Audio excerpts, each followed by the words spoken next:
Welcome to welcome to another welcome to another episode of You Can't Make This Shit Up. That is David Washington. I am Joel Hoxley, and we have a great show for you today. We are not in the Oxford today. Where are we? We are in our new office space at 513 Colonial West Colonial Drive, and you can. We're in Unit 9, so if you want to stop by, we're not going to be here. We're going to have the door locked. No, because we know you're coming after us. Oh, so David, it's David. You remember we talked about the small town song? Yes, sir. So it's just amazing that this topic comes up. So I'm going to kind of set the picture for everybody, and if it sounds like I'm reading, it's because I am, because I really want to get this right. So on Saturday, August 5th, a ferry boat captain was accosted by a group of individuals who refused to move their boat from the dock. So that was where the ferry was supposed to go. Correct.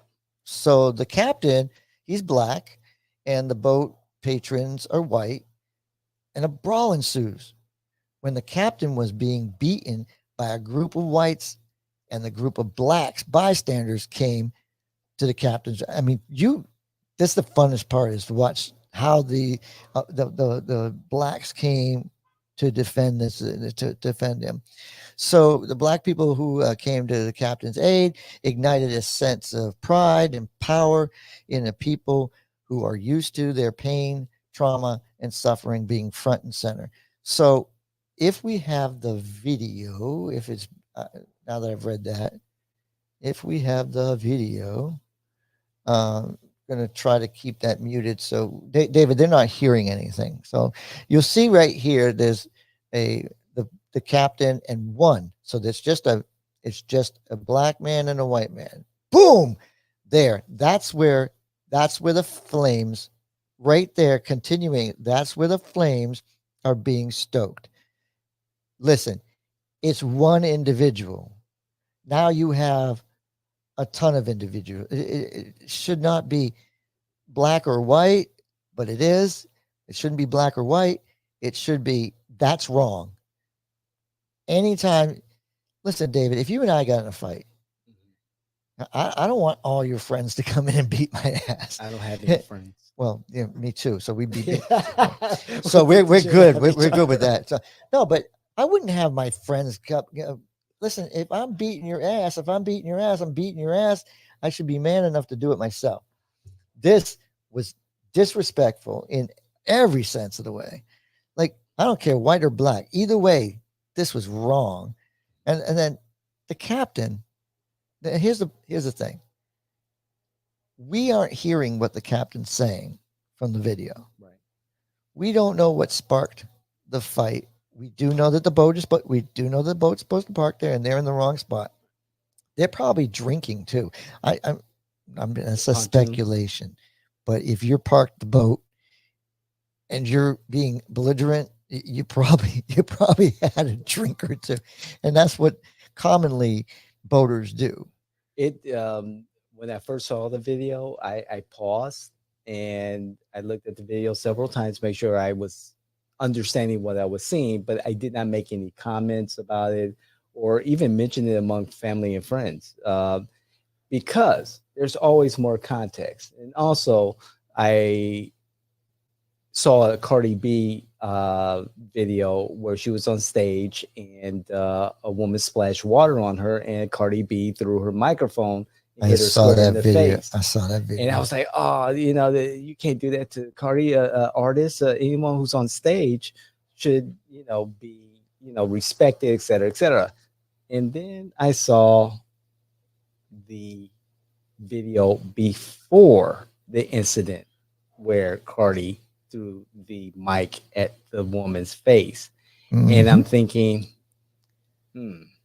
it was wrong for her to splash Cardi in the face. She was wrong. She was wrong. Yes. But the assault, the battery is when you took a weapon and threw it at her. Water versus a microphone, That's a big difference.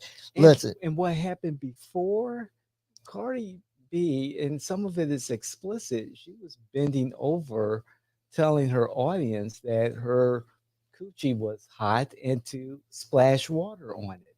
She was on the other side of the stage saying that. And so the woman who ended up with the mic in her face, she was just continuing what the other side of the stage audience was doing and that Cardi was condoning. It's just that she got splashed in the face and Cardi reacted the way she did. But seeing the full context of the incident, I'm like, oh, I think I jumped to conclusions too fast. And but see, I don't think with you this, did. with this one, No, the it's clear. the pontoon ongoers, the pontoon passengers, they are known to the ferry boat captain. Actually, the black gentleman who was accosted by the white pontoon passengers, is the co-captain. But the captain has stated on record to the media that this is not the first time they've had issues with these particular individuals in the pontoon.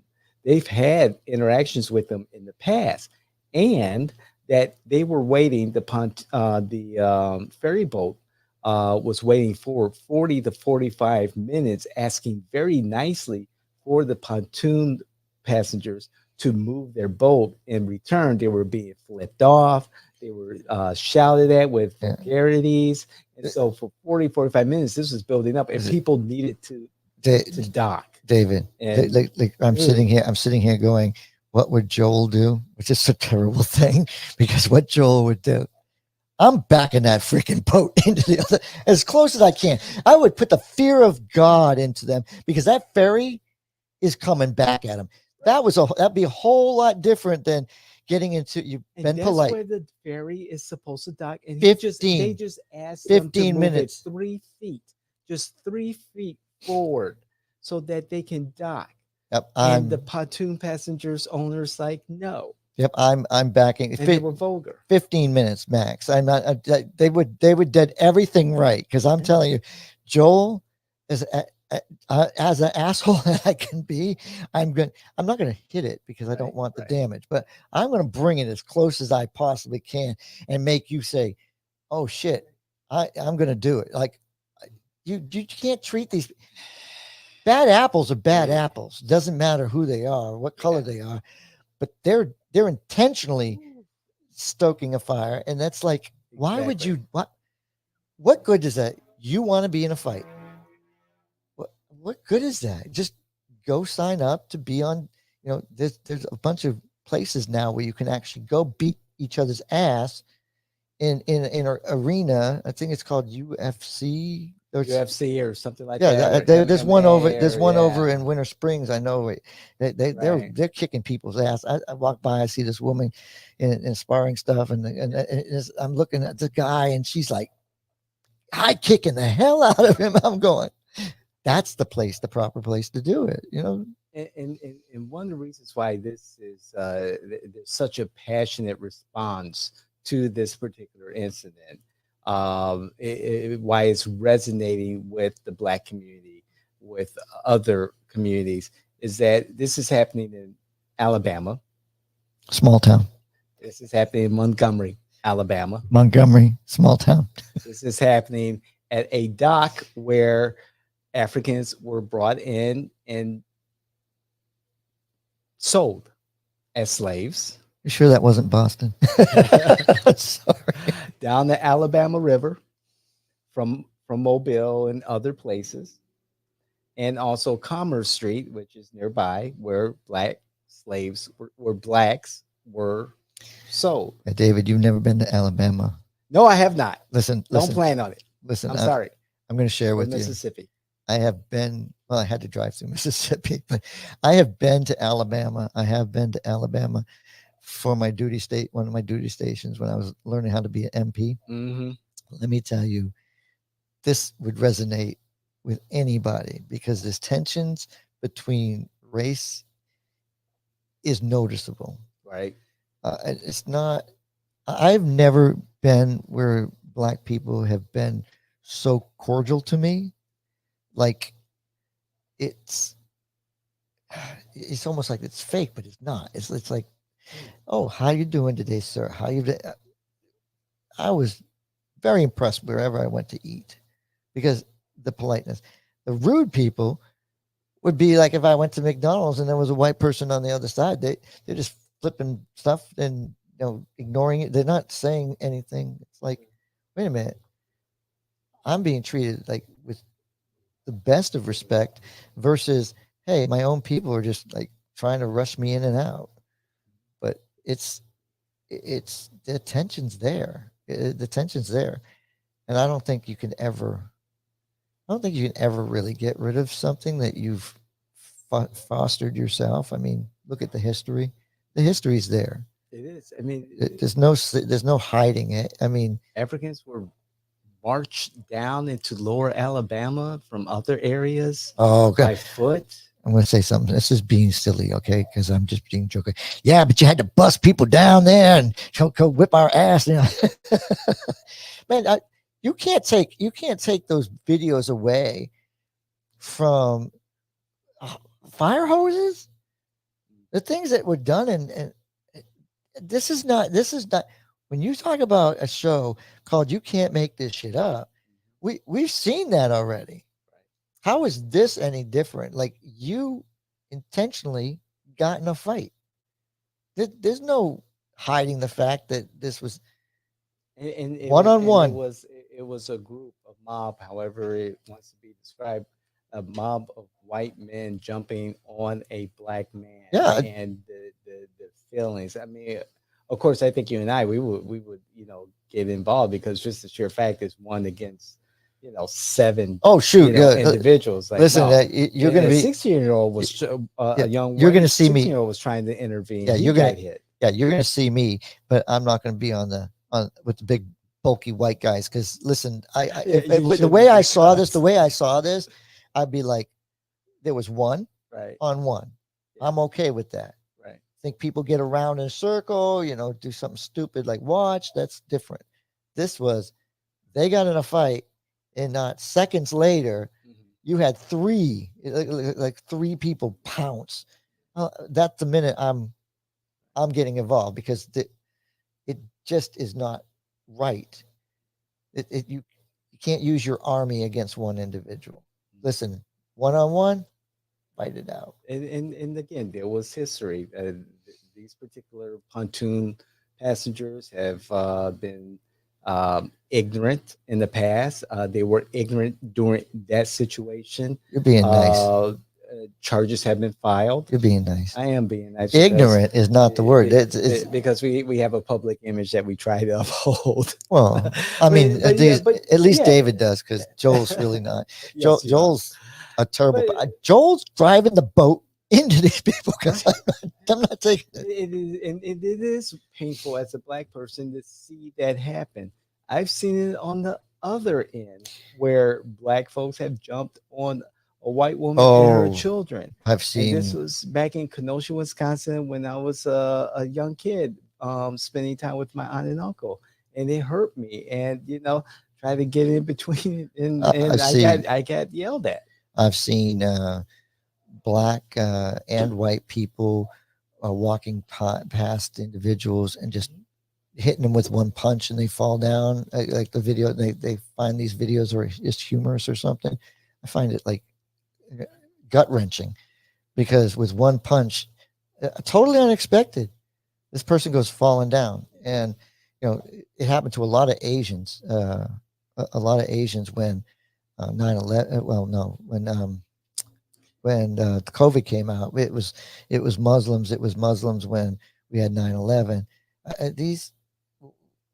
Listen, they didn't. You can't blame one individual for somebody else. You can't say, okay, well, he's black and person did this to me, I'm going to take it out on them. Listen, 9/11 was radicals. They were radical. But I have a friend, Khalid Munir. He's my friend. I don't look at him as, I would never have looked at him in the sense that I don't ever put anybody to 9/11 unless their face was on the cardboard. Nearly 400 lynchings occurred between 1877 and 1950. And there are individuals who said, oh, this is an isolated incident. I quoted the statistic about lynchings because this brings to memory lynchings. But those lynchings were individual incidents.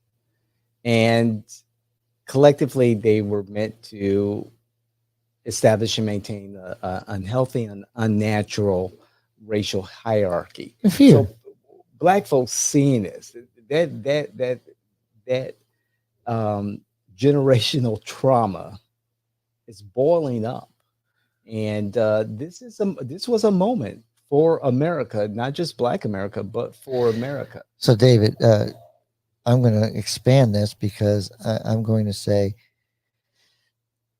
when the Marines are videotaping themselves desecrating a body by peeing on it,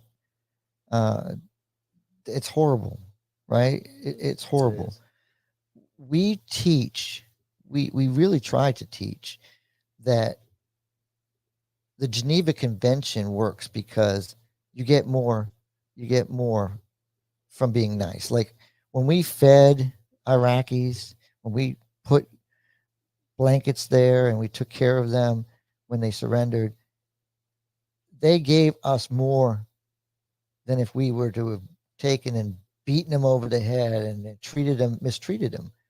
Because now they say, oh, they're not as bad a people as we thought they are. They still don't like us, right? But at least they understand that we're not that type of person. But a video like this, we are. Video like the Marines, it's horrible. But we have to find a way to be better, our better self in all situations. And especially in a situation now we have cameras everywhere.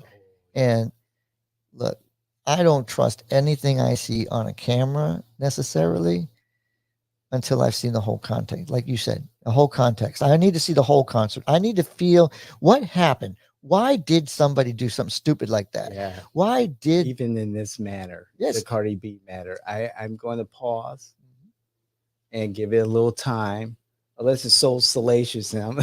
No, I'm just kidding. But however, I think taking that time, pausing and say, okay, with so many cameras out there, let's give it some time before we jump to the Carly B thing. I watched it like 12. I watched it like 12 times because my curiosity is, I have never seen anybody flip a drink. She's one individual. It's a big drink. You know how much she spent on that drink? I mean, what, like $18? Like $18. So close to Cardi, she spent a hell of a lot of money. Yeah, she spent the money, and why would she splash it?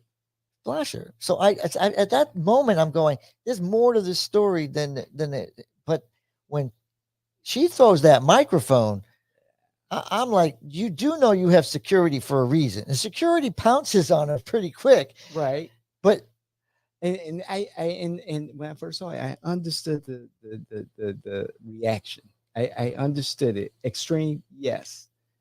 And then I saw the larger situation, better context. And I was like, I should have kept my mouth shut before. Yeah, I would have. Yeah, if making comment the first time. What would have been really cool is if she had thrown the mic down onto the thing and security and jumped in and jumped on her. I mean, that would have been so much better because Cardi B's behavior before that. So she's not. So we know she's not a fighter. She's a runner. I'm so sorry. Listen, it's gut reaction. It is. Yeah. She didn't think of her own. She didn't think of what results could happen. We do that all the time. My final note on this: Montgomery, Alabama brawl. 3 individuals from the pontoon have been charged. One has turned himself in. The last time I've read about this earlier this morning. There is one black gentleman, black man, who has been asked to turn himself in. That is the gentleman, the man who had the folding chair and use it as a weapon to strike the pontoon passengers. As far as I understand, that man has not turned himself in. His name is known. His image is known. However, yes, that's one person on the other side who's been asked to face the police. It's This incident is unfortunate. Is it the last time? It's not the last time, unfortunately. Unfortunately, People have prejudice, and it's just horrible to think of how those prejudices come out. I mean, my final word on this is, man, that guy could swim. I mean, there's so many different nicknames for him. But yeah, he was fully clothed, jumped in there, and that lady, if you listen to the Yeah, I video, did. she's like, he looked like he was standing still for a moment. he put everything into it, got into the water, got there, and he went to the rescue, help his brother out. So instead of swimming there, just make sure you like us, share us, become part of our family, comment on us, and just be a part. Yeah, let's have that conversation. We love to hear from you. We love to engage with you in our socials. We're doing that sometimes as we're finishing the recording. So please comment as often and engage us. We're out of here.